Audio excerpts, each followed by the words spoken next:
Hello, and welcome back to another Sunday episode of the DD Geopolitics live show.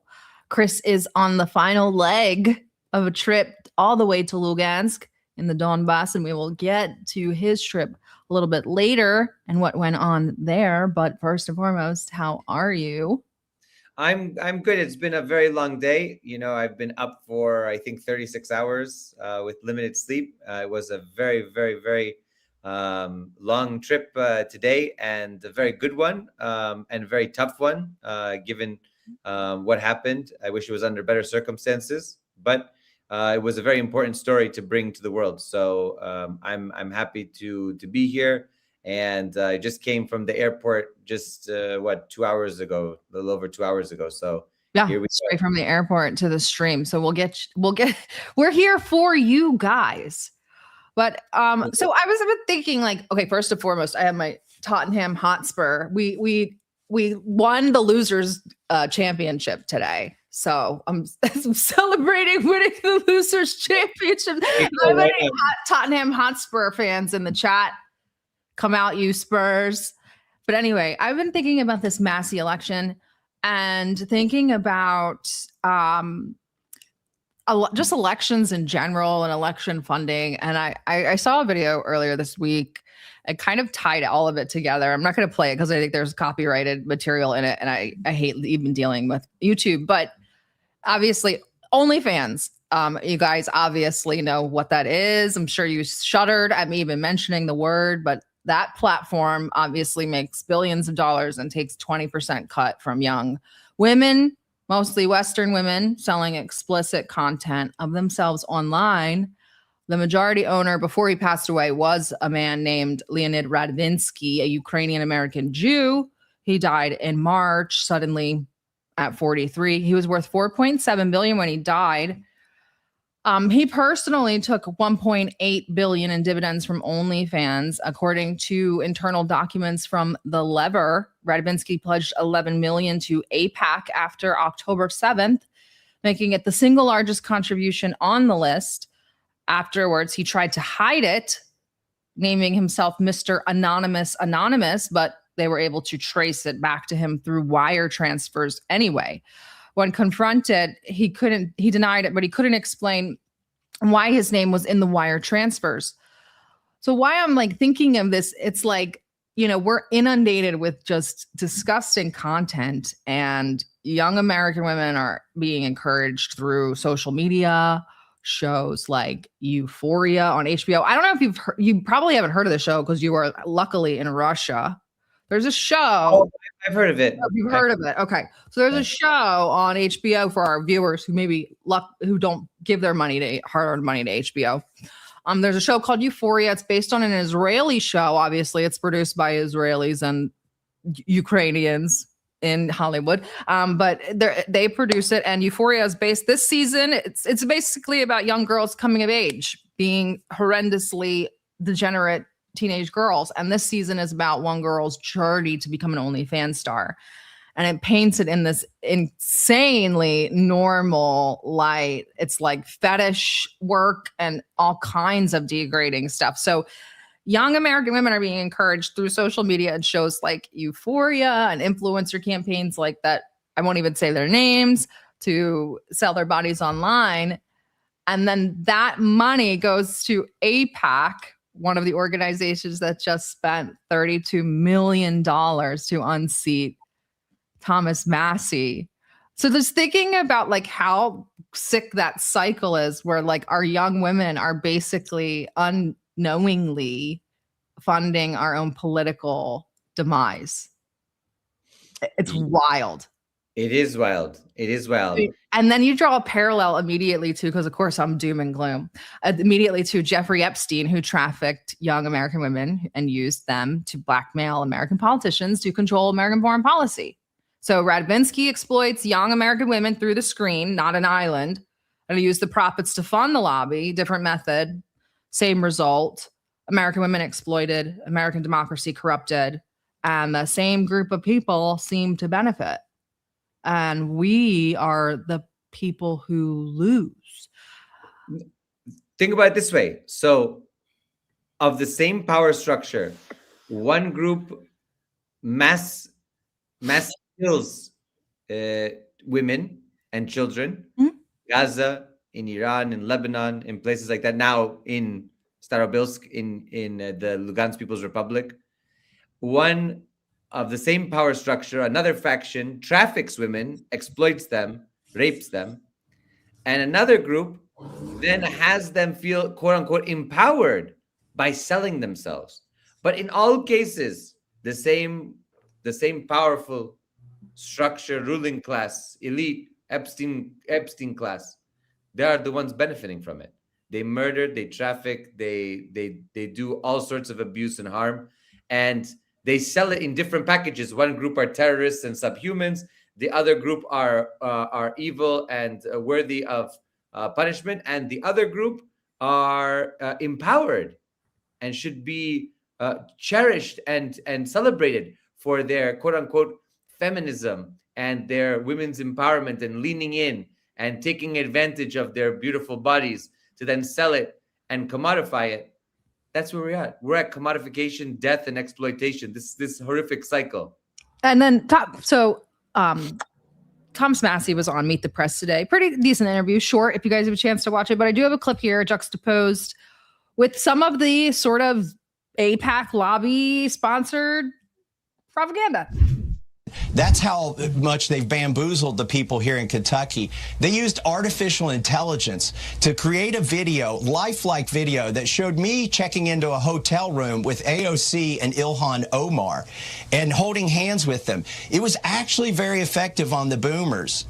But here's the thing, Kristen, that's only going to work for a little bit longer. The boomers are going to, leave this country to the Gen X and the Gen Z and the Gen Y and the millennials, and those folks are the ones that I won overwhelmingly. That makes me really hopeful for this country. They don't get fooled by artificial intelligence, and they check the news. They get news sources like from podcasts and other sources. So they won this race by fooling my voters and expanding the base of people who vote to the uninformed voters.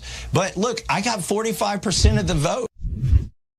Boomers believe that. What is with this weird, sexual undertone of, at Thomas Massey? Well, not even undertone, it's an overtone, while they're committing, the most disgusting sexual degeneracy behind closed doors and profiting off of it. It's just wild. But can we speak up, you have this kind of AI slop, Thomas Massey in a throuple or whatever.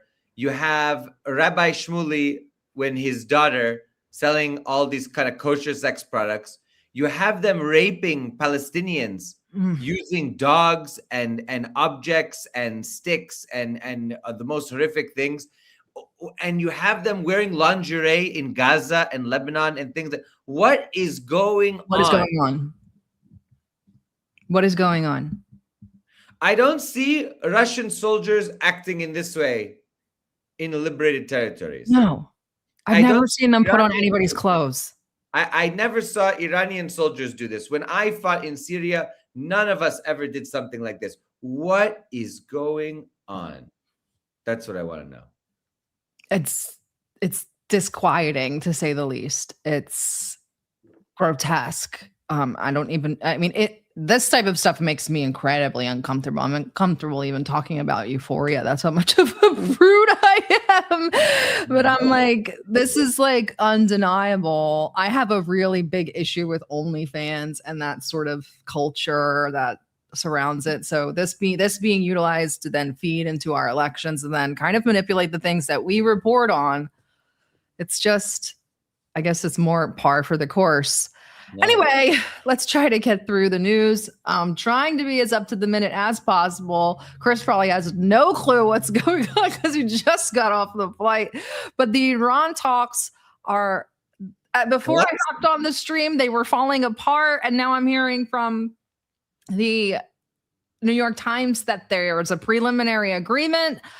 Who the heck knows? What we do know is that this entire thing has split what's left of the party, what's left of the MAGA movement in half. So I just want to re-show this clip that we showed last week. Remember this and keep it in mind. said to Prime Minister Netanyahu about Iran and how long to hold off on strike? He's fine. He'll do whatever I want him to do. He's very, very good man. He'll do whatever I want him to do, and he's a great guy. To me, he's a great guy. Don't forget, he was a wartime prime minister, and he's not treated right in Israel, in my opinion. I'm right now at 99% in Israel. I could run for prime minister, so maybe after I do this, I'll go to Israel, run for prime minister. I had a poll this morning. I'm 99%, so that's good. But no, he's a wartime prime minister, and I just don't think they treat him well. I think they have a president over there that treats him very poorly. You're on the same page with him on Iran? Yeah.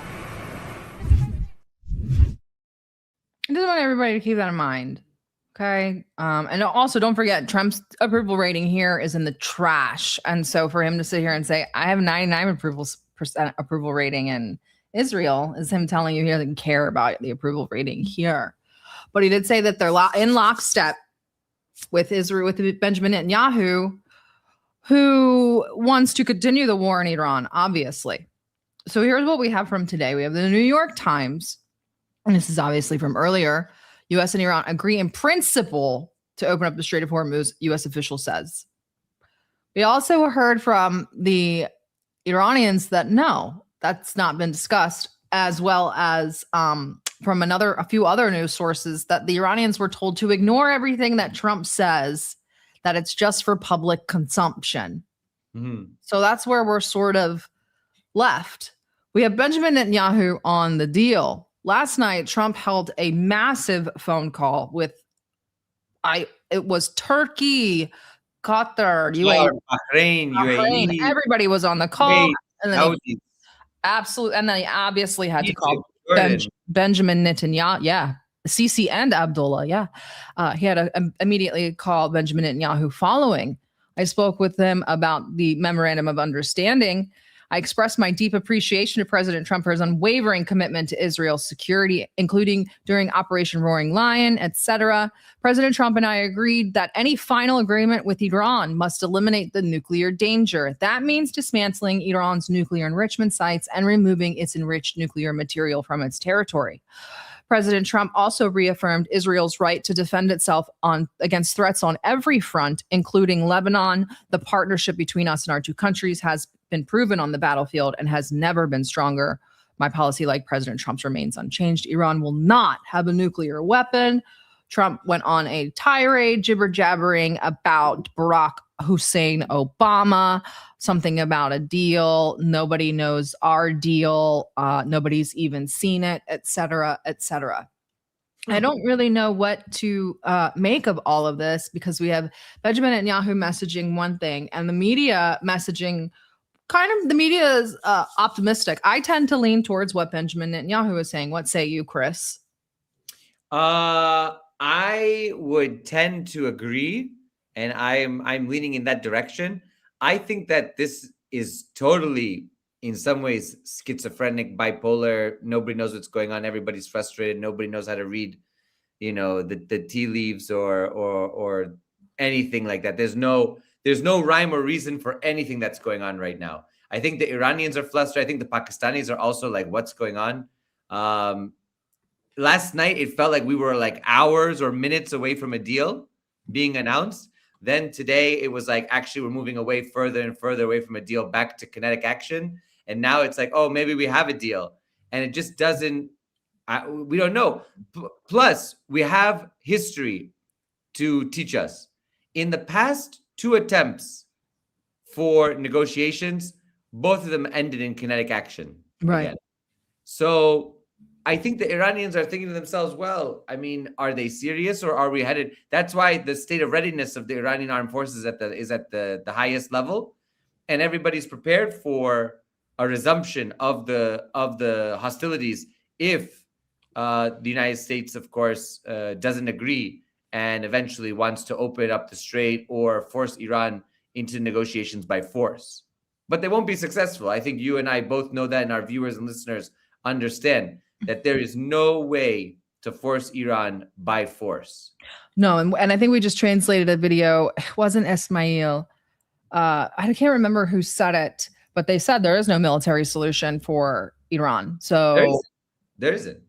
So from the New York Times, the United States and Iran, this is Justin, the United States and Iran have reached an agreement in principle on a preliminary deal that would reopen the Strait of Hormuz and commit Iran to disposing of its stockpile of highly enriched uranium enriched to 60%. The deal still requires approval from President Trump and Iran's supreme leader. Under the framework, Iran would clear mines from the strait and allow free passage of commercial shipping, while the U.S. would lift its naval blockade of Iranian ports. Iran would also be allowed to resume oil sales. A 60-day ceasefire extension is part of the package, with broader nuclear issues deferred to later talks. No final agreement has been signed. Again, very just kind of nebulous. We don't really know. A deal's possible. It's going to be signed. I don't know. In my estimation, I am not so sure that we are actually going to have a signed deal at this point. I think that there might be a resumption of a very fast-paced, hostile phase again, maybe like a few days or a week-long bombing campaign, and then let's go back to negotiations.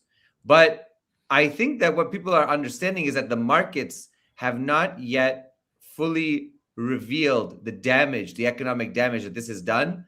And I think that we're still a few months out from feeling the full effects of the Ramadan war. And I think people are waiting for that and trying to figure out where this is headed.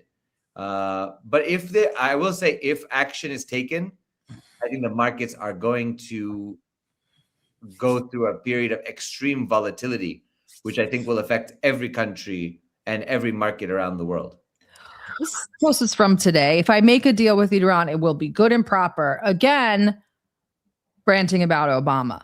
So, and then more recently, he posted this, this doesn't really bode well for the talks. Right. Again, how is this in any way in the service of peace? Like, okay, let's make a deal. And this wasn't the only post. He had another post of him going adios and the Iranian Navy getting blown up by aircraft. So once again, like, what is going on? He's so weird and like just cringe. I guess then that just is that. I don't know any more than you do. You were just on a plane for a few hours, because it's all up every minute it changes, and then Trump posts something on whatever. But let's move on to more important topics than Trump's mood swings, which is the strike on the school in Lugansk, which I'm just going to turn it over to you, Chris, and we could cover this as you wish, and let me know. I'll cue these assets up for you. Sure. And let me just take a look so I can make sure that we have everything. Let's go through and take a look first at the destruction. Let's do that destruction edit. Then we'll look at the memorial, and we'll talk as we go through. But I want to first preface this by saying that in the past 72 hours, there was a strike, a Ukrainian strike on a university, which is kind of like a teaching school, a pedagogical school, kind of like a technical, professional school for people to become, engineers and teachers and all that. And this was in Starobelsk, Lugansk People's Republic. And I visited it today. So we'll get to, but basically Maria Zakharova announced, the foreign ministry spokeswoman of the Russian Federation, basically said, look, we're going to send a team of foreign journalists. And I was part of that team of foreign journalists that traveled early this morning for the first time ever to the Donbass via plane. We went by military plane, escorted by Russian fighter jets, which was a tremendous honor for me. I wish not under these circumstances, but I was joined by friends of our show and, dear friends of mine personally, Rick Sanchez and Shea Bose. There were other journalists from all over the world, from Al Mayadeen, journalists from Greece, journalists from Latin America, and of course, a lot of Russian journalists and war correspondents who were there.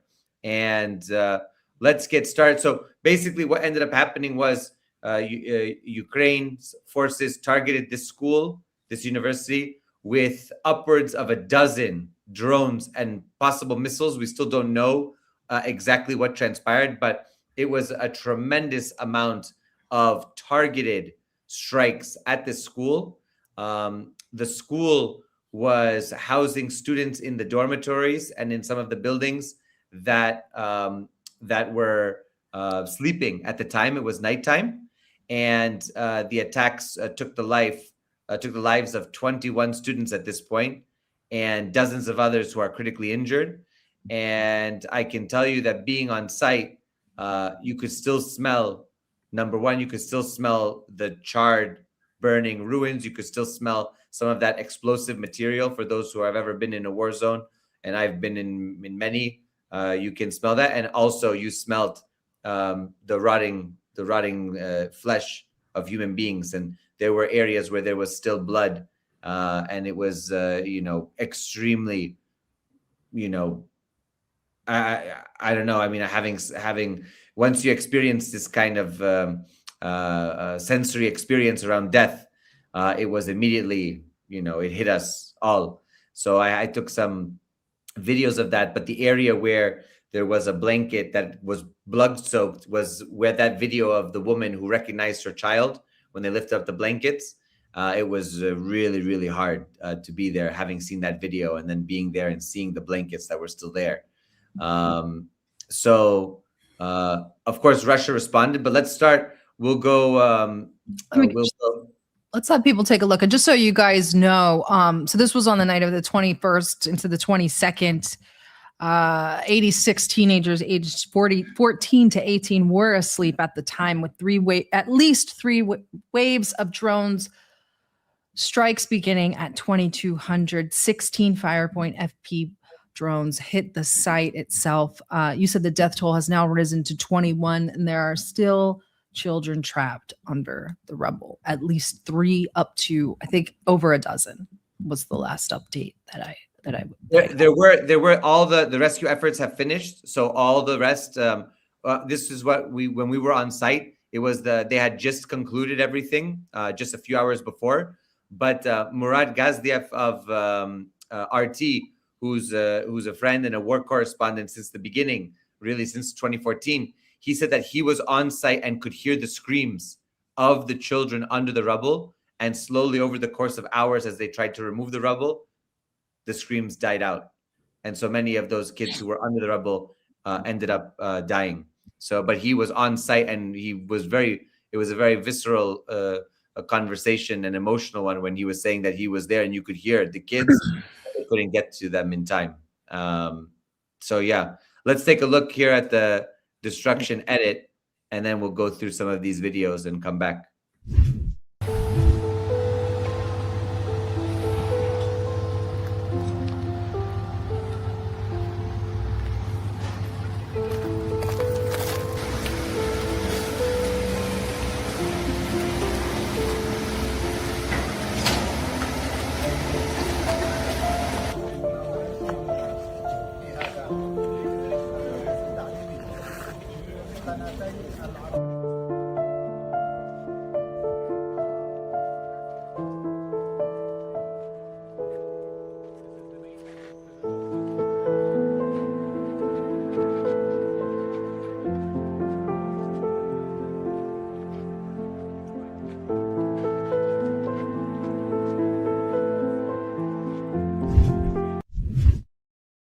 So you can just see there were approximately, we counted about 8 or 9 buildings completely destroyed.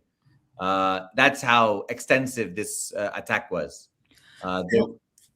You're just getting back from a trip to Iran, where you obviously were privileged enough, maybe not the best word, to visit Minab. And now you're coming, and it must be so surreal for you to go from one that was much larger, obviously, one massacre of children, to another, by what we know, both of us and most of our viewers, is just the same regime.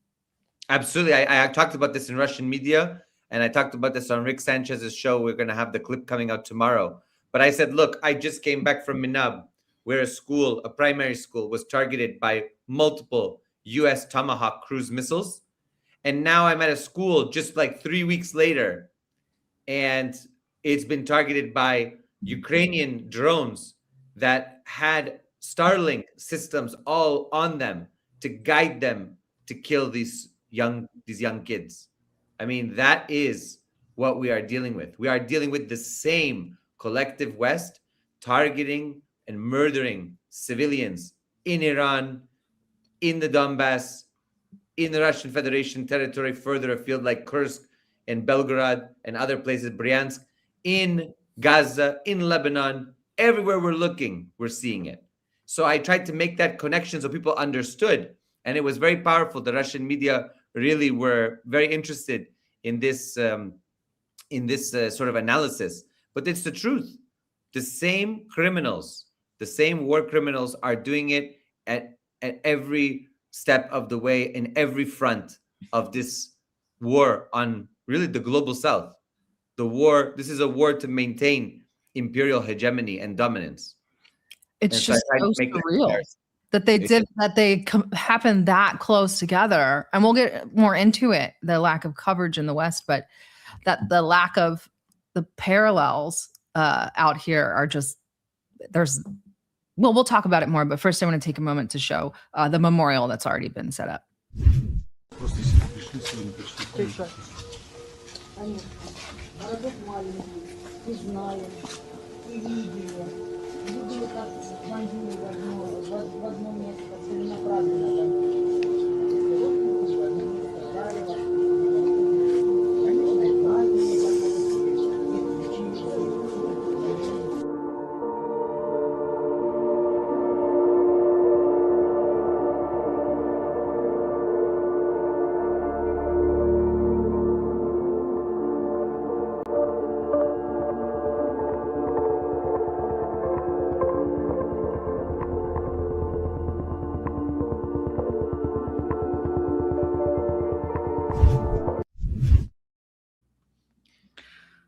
It was really hard. We have some video clips, but we saw distant family members and friends and neighbors who came out to speak to us.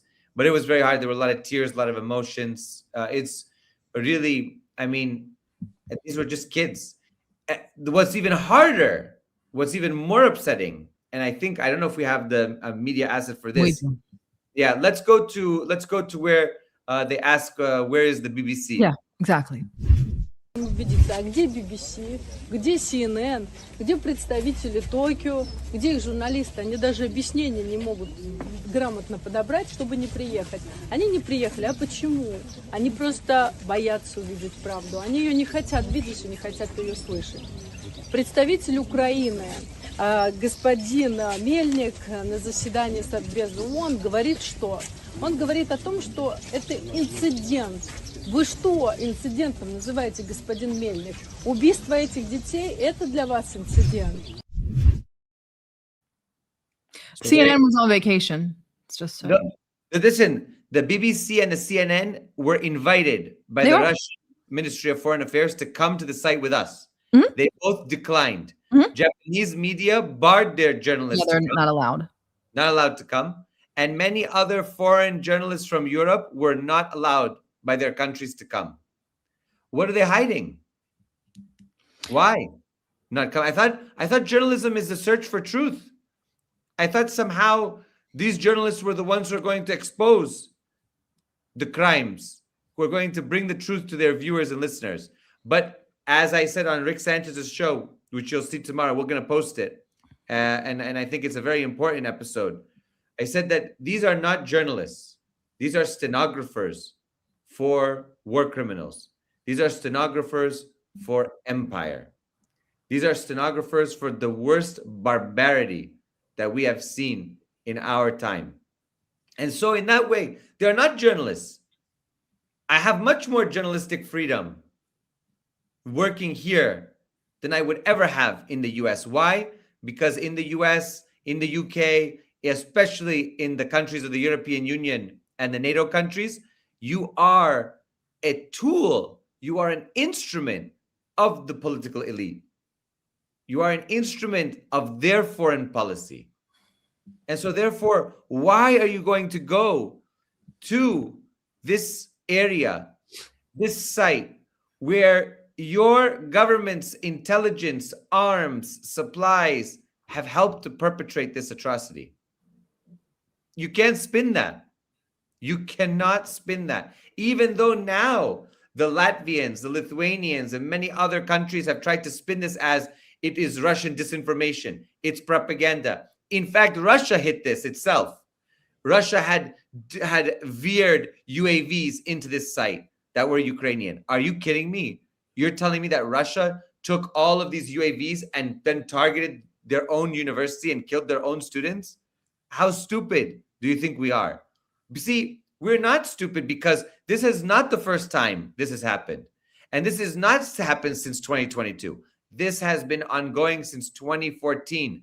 12 years of atrocities against civilians in the Donbass. 10,000 plus, near 20,000 plus civilians have been casualties of the war crimes of the Ukrainian fascist regime and their mercenaries and Western sponsors and allies. That's the truth. That's the reality. And the Russian Ministry of Foreign Affairs, listen, we were on with the Russian Ministry of Foreign Affairs team today. Everybody said, we're open. Anybody can come. No problem. They don't have to agree with anything. I mean, the BBC has an office. Steve Rosenberg is in Moscow. He didn't show up. There are a lot of Western media teams that are in Moscow. Nobody showed up. Nobody. It's just so startling to me. And this isn't a slight against anybody, so forgive me, and I don't mean any offense. They allowed Western journalists, well, I don't know if I was, the Western journalists went to Manab, excluding our independent Western journalists. Western journalists went to Manab. I'm startled by the lack of any coverage of the strike on Starobelsk. I'm startled by it. Me too. And I am contrasting it with, now, I think Manab got a lot of coverage, relatively speaking, not enough, because obviously the tragedy. But this is getting none at all.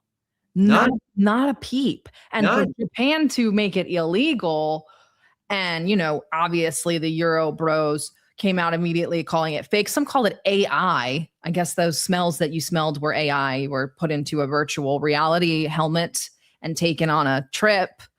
But they didn't do that. They obviously blamed Iran for Manab, but other than that, it's really startling to me, because it's almost like they hate Russia more than they hate Russians, I should say. They hate Russians more than they hate Iranians. There's an air when they talk about Iran, like we have to save the people from this government. Here, there's not even any of that. Or you can't even get any of that level of propaganda out of them. They hate Russians. They really hate Russians. Russians do not matter. They matter less than Iranians. And that's really not saying a lot for our mainstream media. That's crazy to think about.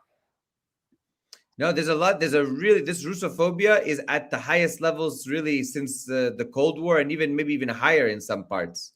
And I think that's something that we really have to focus on. By the way, I mean, for the Ukrainian government, we have to note, these are still Ukrainians, quote unquote, right? But many of them were Ukrainian citizens in 2014, right? They have since changed their citizenship to the Russian Federation, but they're killing their own people. This is also a civil war. This is a brotherly war. This is a war that is trying to wrench the people from their history, their culture, their traditions, their religion, everything, their values, all of it. So that's even worse. They're killing their own. I'm really stuck on this like lack of any, I'm just contrasting the two, how much they really despise Russians and do not care. And when you think about who runs the media and who runs the United States, it's obviously the Zionists for the most part, and Trump. And the Zionists sympathize more with Iranians than they do with Russians. What does that tell you? That's crazy. Yeah. I mean, Yeah. that's crazy. Okay, let's go through some more of these assets. More from and this is again from the site. The same woman is speaking. This is Russia's Human Rights Commissioner. I can never Lantratova. Lantratova. Yeah, there we go. Yeah. Пишут о том, что работали ПВО, что якобы ПВО сбили эти БПЛА. Ну, послушайте, чтобы ПВО сбили эти БПЛА, во-первых, рядом должны быть военные объекты, которых здесь просто нет. Это первое. А во-вторых, 16 БПЛА, которые 3 реактивными волнами летели, каждый понимает, что это просто невозможно было. Это было целенаправленное убийство детей. Так это и называется. You were there. How close is they did the same thing with Minab? They tried to say, "Oh, this is right next to a base." We had you guys go there, and even the New York Times went there and said, "There's nothing." How close is this to anything, any military installations or anything? The closest military installation was about 45 minutes away. Driving, so at least a good 30 kilometers. Yeah. Yeah. Interesting. Not Well, nowhere, nowhere nowhere close. close. This was a small rural town with a university that was founded in the 1920s, and it was the most quaint kind of, Fiddler on the Roof-esque. We were joking, when we were getting there, that the whole area just reminded you of something out of the movies. The rural part of the Donbass, very nice. The buildings were older. It was very beautiful, and everybody knows each other. Very small community. We walked around the entire area like in 20 minutes. Feels really deliberate, like Minab. Yeah, for sure it was deliberate. No doubt about it. And what I want to show now, what I'd like to show now is the drone parts. And of course, what I really want to show, we're going to show you now. Some more similarities between the West and, the attack on Minab and the attack on Russia.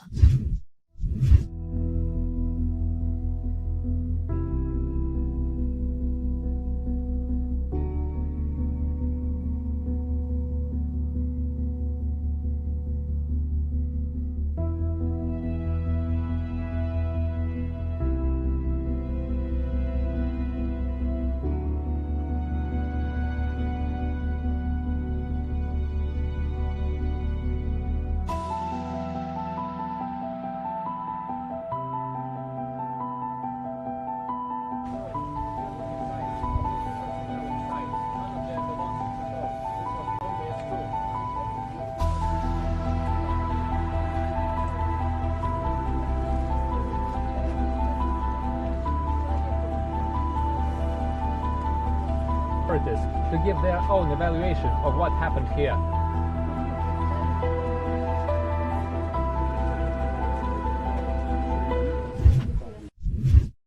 I'll just quick play the video you want to play.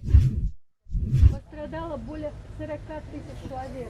Они говорят, что они борются якобы за свою территорию, якобы за граждан. Но послушайте, они их делят на первый и второй сорт. Украинские журналисты называют жителей Донбасса генетическим мусором.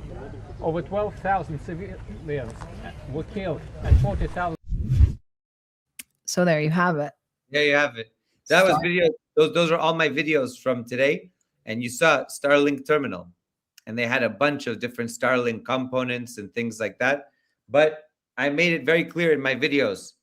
This is the responsibility, and the war crimes rest also on Elon Musk, on his companies, and on the United States for providing the intelligence, the know-how, the technical capabilities to carry something like this out. It would not be possible without the US's support.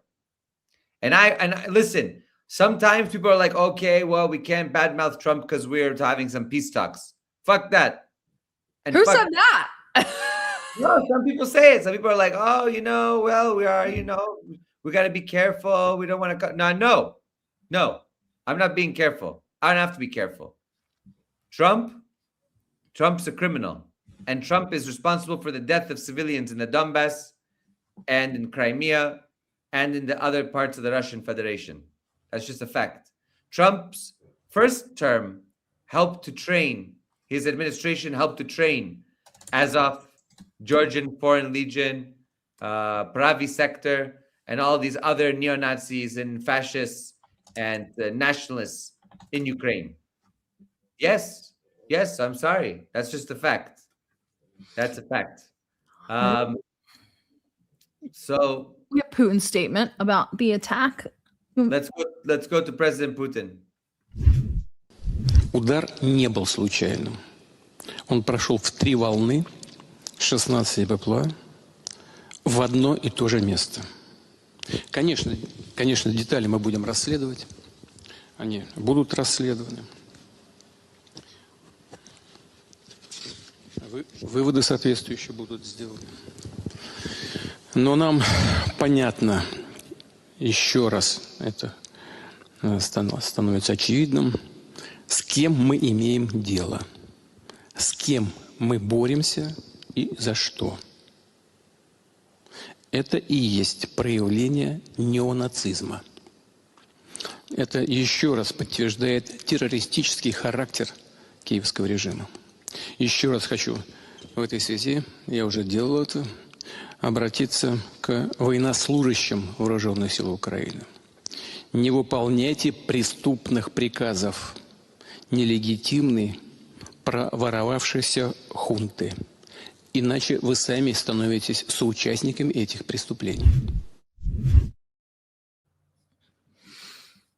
Strong messaging.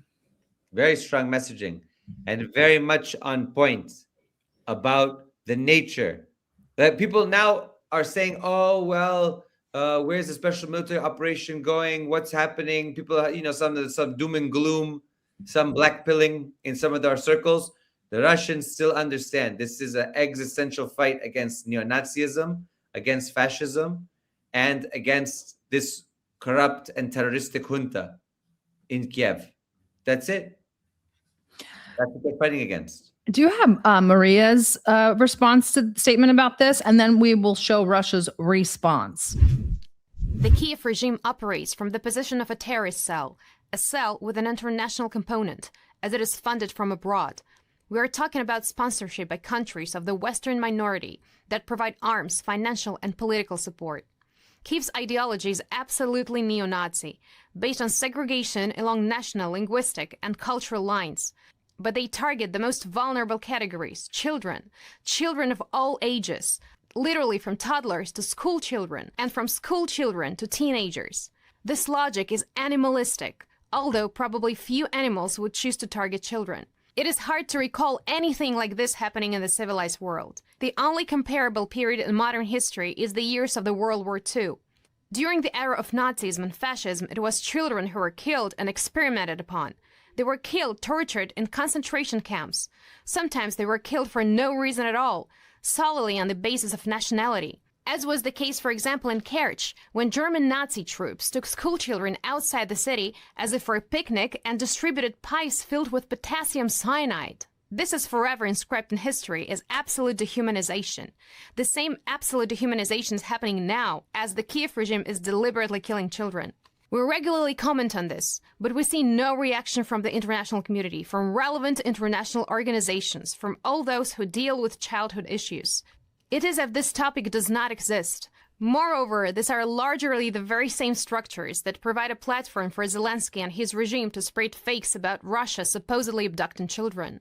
But when it comes to the killing of children, for some reason, on these very same international platforms, everyone turns away and pretends that there is no such a problem. And this is not a problem, this is tragedy. Those countries that call themselves supposedly civilized are allocating enormous sums of money to support a terrorist regime that deliberately kills children.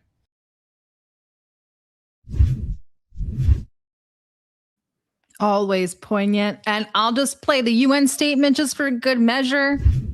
Это преднамеренный удар по гражданскому объекту, где учатся и проживают дети, нанесенный в ночное время, когда общежитие было заполнено, был явно совершен с целью максимального количества жертв. Согласно международному гуманитарному праву, это является военным преступлением. Удар не мог быть случайным. 3 волны беспилотников били в одно и то же место. Попадание БПЛА по колледжу не могло быть результатом работы ПВО или РЭБ, как это тут же начали утверждать в Киеве. Никто из находившихся в здании не принимал и не мог принимать участие в боевых действиях, а рядом с колледжем нет никаких военных объектов. Атака по спящим детям – очередное свидетельство трусливой, террористической, античеловеческой сущности киевских властей, которые, терпя поражение на поле боя, в своей агонии бьют по святому при попустительстве и замалчивании этих преступлений на Западе. So I guess since no one, like everyone has said, Masha has said it, the human rights coordinator has said it, and the Benzia has obviously come to the conclusion that no one will react appropriately to this or take the appropriate measures. And so, as Russia always has to, they took it into their own hands. Let's check out Kiev last night.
So that's the night of 23rd into 24th, largest bombardment of Ukraine, one of them since the war began. Ukrainian Air Force tracked at least 690 weapons between 1800 and the morning of the 24th. Zelensky immediately cried that this was a terrorist attack, which is hilarious, and said that Russia only targets civilians. Let's look at the strike. Look at that. Beautiful. That is, wow. That is quite the response. I think it was a total of 111 missiles were used. With at least 2 Oreshnik, 2 Kinzhal, 30 Iskanders, 54 cruise missiles, over 600 assorted attack drones, etc., etc., etc. Wow. I mean, listen, Russia works very hard to not target civilians, civilian infrastructure. This is a war of liberation for Russia. This is a war of denazification. It's not a war of conquest. And the Ukrainian people, for them, are brothers and sisters. They are the same people for them. So that's very important to note and understand, because some people are like, well, why doesn't Russia just go in there and finish the job? Because they're not Israel. Because they're not Israel. Because for them, Ukrainians are not Amalek. For them, Ukrainians are their own. So I think people should understand that. And that's why even Putin continues, as you saw in his statement, to reach out to the members of the armed forces of Ukraine and to say, don't listen to their orders. Lay down your weapons. Come to us. Resist the Ukrainian fascist regime. That's the truth. So let's take a look at, somebody asked, of course, what is the target list? Here's the map from our friends over at Rebar. business parks, aircraft plants, relay and automation plant in Kiev, a facility that manufactures instruments and control and measure equipment in the Shevchenko district. A post office was hit and explosions near the SBU headquarters. They also targeted an area around the metro station where missiles and drones struck the Artem plant and the vicinity of the AFU ground forces headquarters. I also heard they hit the Maidan Square. Yes. Oh, which is interesting because wasn't there a Nazi parade in Maidan Square the other day? Yeah, there was. Nice little message Russia's sending. Speaking of messages, Belarus sent a message not too long ago by hosting their own nuclear drills. I don't have any clips, but I did post them on a large account. Of course, Lukashenko always talks a wonderful amount of crap. So there's that. And then this happens. And then Oreshnik is used in retaliation to this strike on the school. And what happens? Europe freaks out and Macron calls Lukashenko. This is the first time Macron has called Lukashenko in 4 years. He called him. So I think that what do you think? Does this move things at all in this sort of stalemate of diplomacy with Russia and Europe? I know that Russia has said we don't want Europe even involved in the peace negotiations, but now Macron is sort of reaching out he can't reach out to Putin. So I guess he's sort of reaching out to the next best thing or as close as he can get, which is Lukashenko without blowing the whole thing up. What do you make of all of this? I mean, we were wondering that today, like, where do we go? Is a special military operation coming to an end? What does diplomacy look like? What about the Americans? I think everybody is sort of the opinion that there is no deal and that everything's going to have to be solved on the battlefield at this point. They don't see a diplomatic solution being possible. And atrocities like this further confirm the fact that there is no real effort at peace from the Ukrainian side and by their European and Euro-Atlantic sponsors, including the US. Why are I feel like, I don't want to say we're the only ones, but I feel like there's so much of a lack of people drawing parallels to create sort of more solidarity or common cause between Iran and Russia. They're literally in the same situation. They're both reeling from horrible tragedies. This is one of the largest tragedies Russia's had in a while that I can think of in this conflict. Iran is still reeling from the Ramadan war. They're both saying there is no they're in a diplomatic stalemate with supposed peacemakers, with people that have broken deals in the past. It's just incredible. Like, it's like a mirror image of one another. I mean, I draw that parallel, and I think Russian media was very keen on that parallel as well. But I think it's a very good parallel, and I think it's necessary to understand that Iran, Russia, China, which is, by the way, forms a new axis of evil for the U.S. For some U.S. officials, that is the new axis of evil. Russia, Iran, China. DPRK, they don't care about North Korea. They're like, okay, whatever. No. But Iran, Russia, and China. We draw the parallels. And our program understands that because we travel to the region, we talk to the people, and we understand the deeper historical threads, the context, everything that has brought us to this point.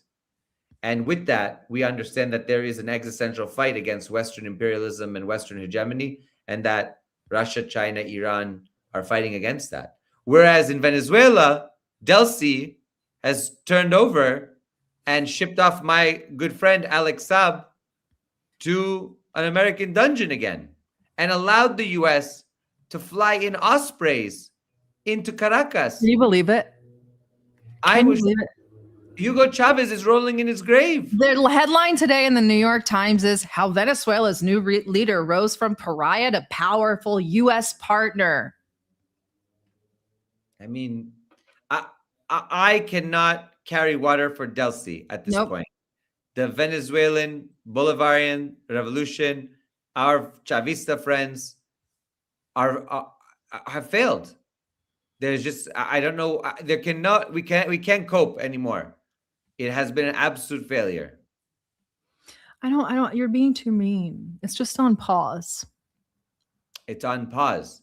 So allowing the Americans to come in there, selling off state assets, beginning the liquidation of the country, and sending one of the most important people who helped to protect and save Venezuela in the most difficult times of the sanctions. You sent him back to prison after we campaigned for years that he was not only a Venezuelan diplomat and had diplomatic immunity, that he was a Venezuelan citizen. And Maduro praised him for 2 years, saying how important he was, and that's after he was freed, how important he was, how necessary he was, and how he helped to save the country at its most difficult hour. What a betrayal. What a heartbreak. But we will save it all for Wednesday, when we will have Larry Johnson on to talk more about Latin America. And we'll get Chris off to bed because he's literally off the plane onto the show. Let's see what our super chats say. Star Lion, have you ever been on another one of the giant cargo planes? I have not, but I have been on large American cargo planes. But yeah. So yes, I was on an Antonov today, and I have been on an Ilyushin before. Yes. I've seen Iranians here in Toronto and Western Canada put out slopaganda and claims from family in Iran. It feels like Western liberalism succeeding in propaganda. Am I wrong? People seem so sure of themselves and their convictions. Baloney. Don't believe any of that stuff. I don't believe they have family in Iran. I have family in Iran. I was just in Iran. All my family members came to see me when I was in Iran. And I can tell you, everybody was super patriotic. Flags, rallies, slogans, you name it. So I don't believe any of that garbage. You know who's in Iran right now? Uncle Haz. I have to reach out and tell him like how proud we are. Okay, yeah, I have to reach out. Talking to him. Okay, good. I've been thinking about him a lot the last couple of days, and I heard him he was speaking, and he sounded in such good spirits, happy to be home. He said he was walking around, so I guess he goes back to Iran and he's just healed. It's magic. Absolutely. Thank you for your support, Mary. There's no compromising with evil. The only one enemy. There's only one enemy. Got it. I can't read. You can't type. We're in this together. That's it. Well, what Ahmadinejad article are you talking about? Because there was one where they said they were considering putting him in as leader. That's the one that they're talking about. Okay. Listen, it's baloney. It's trying to create tension. It's strategy of tension there. They're trying to create divisions within Iran. Don't believe any of that. Ahmadinejad was targeted the first day of the war. So I don't believe any of that. And actually, I posted after we heard from initial reports that he was dead. It went viral. It had like over 1 million views or whatever. He ended up surviving, and now he is in hiding basically for his protection. So I don't believe any of that. I love him. He is like a walking like one-liner machine. He is the greatest. He's the greatest. Okay. I'll go look it up. And we should invite him on soon. We haven't had him on in a while. Jillian Michaels, I watched a little bit of that debate. You guys got to watch. These Zionists are sort of making the rounds doing debates. There is that debate, and there's also the debate between Shabbos. Jillian Michaels, do you remember the show The Biggest Loser, where the fat people would come and they'd lose weight because they were she was one of the hosts of that. Somehow she's like a commentator on politics. How is she commentator? What makes her a commentator? Does she have a master's degree in history or politics? Or I think it's just because she's Jewish. But so she went on with Sam Sater. They got into a decent debate. There was also a insane debate between Anna Kasparian and Shabbos Kestenbaum. So they're sort of being sent out with the talking points and what to say about Thomas Massey and that stuff. You would we could contact her. I highly doubt she would lower herself to come on our show, but we could contact her, or we could just harass her on Twitter like we harass most of these big accounts.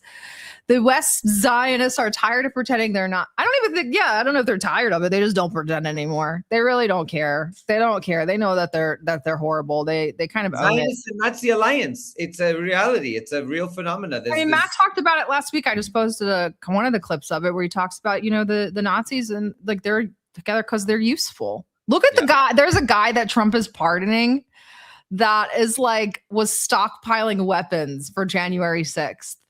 He's pardoning and paying these people so we can get ready get them ready for another January 6th. You guys get that, right? They're useful. let's see. Glenn Greenwald debated 20 neocon. Oh, I'll go look at it. I love watching stuff like that. And Glenn Greenwald can be really hilarious to watch. He's very sassy when he wants to be. I know. We're working on it. We do and we don't and we do we don't. We gotta push. Let me tell you. So I was speaking to a Russian girl today, and we were talking about some of the news, and we were researching stuff that's going on in Latin America. And just some of the stuff that's happening in Honduras, just that Trump is pardoning a cocaine kingpin, what amounts to. And she was like, this is so shocking. And I was like, if you think this is shocking, this is like every day in the United States. So we can't just like dump everything on these Russians and be like, look at this. Like, I showed her a clip about how OnlyFans filters into AIPAC, and she was pretty shocked. And I think that's enough for one day. Like, you can't just come out with a fire hose with Russians and just spill all the stuff you've seen on X in the last 3 years. They're not going to take kindly to that. You saw how long it's taken for us to sort of teach people in the United States, and it's not just about that one group. It's about to kind of teach people to look behind the veil of these things. It's taken all of this time. The genocide started in 2023. So, I mean, it takes time to sort of push public opinion or even push discourse to where it can even talk about those things. So that's always going to be a work in progress. But yeah, what do you think, Chris, about why they don't sort of? They do call it out. It's just that it's not always front and center, but they do. I mean, they talk about the Americans who supported the Nazis. They talk about the Europeans. They talk about the Israelis and their alliance with the Nazis. So yes, I mean, it's a reality. It's just maybe not as much as we want, but it exists. It exists, especially if you go a little deeper. I have spoken to Tony. I did a series of spaces on the Large account on his most recent book, Zionism During the Holocaust. He's so funny. What a great writer. But yeah, they're on the big account if you want them. Tony. Is that Dalai Lama and Desmond Tutu? I have no, I think maybe. Yeah. I don't know. Interesting. Anyway, arigato and arigato to all of you guys. Make sure you like, share, and subscribe. Send Chris off to bed, and we will see you guys on Wednesday with the Latin America Fiesta. Lots of love to you all. With Larry Johnsono. We love him. You guys have a good rest of your weekend. And if you're in the United States, I know it's not the greatest, but try to take some time this Memorial Day to remember what it actually is about and try to push away all of the nonsense from this regime and just online social media. So enjoy your long weekend. Enjoy the extra day of market closing and another day of Trump mood swings. We will see you all on Wednesday.